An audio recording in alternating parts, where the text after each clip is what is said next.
Paano kung meron kang kakayahan na nakawin at baguhin ang puso ng mga masasamang tao sa mundo? Ito, ang Persona 5 Royal. Isang JRPG na kung saan umiikot ang storya nito kay Ren Amamiya. Isang high school student na nag-aaral sa Shujin Academy sa Tokyo. Isang araw ay bigla niyang nadiskubre ang isang supernatural world na tinatawag na Metaverse. Dito niya na-awaken ang kanyang persona. At magmula dito ay sinimulan niya ng buhay ng grupong tinatawag na Phantom Thieves. Isang grupo ng mga kabataang Persona users na ang misyon ay pigilan at baguhin ang mga masasamang intensyon ng mga masasamang tao sa lipunan. Sobrang stylish ng lahat ng bagay dito sa laro na to, pre. Pagmula sa menus, turn-based combats, at maski yung mga loading screens. At bukod pa ron, sobrang dami mong pwedeng gawin sa laro na to, pre.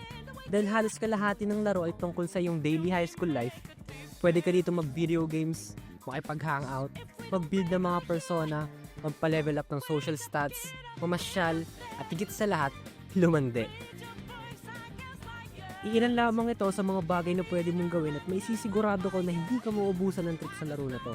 Samahan pa ng sobrang gandang story, malulupit na mga characters at sobrang solid na soundtrack. Literal na solid, pre, kasi pakinggan nyo naman.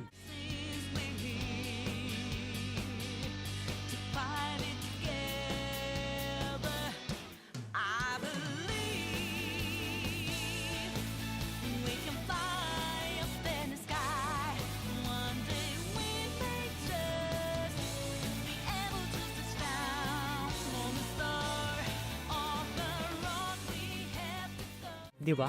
Sinong hindi ma-hype sa ganyang kalupit na soundtrack habang umaakyat ka ng hagdan? Sobrang na-addict ako sa laro na to, pre, at dahil dito, umubos ako ng mahigit 100 oras sa paglalaro nito. Alam kong marami sa inyo ang magugustuhan ng Persona 5, lalo na kung fan ka ng anime na may slice of life na genre. Kaya ano pang hinihintay mo? Laro na, tol!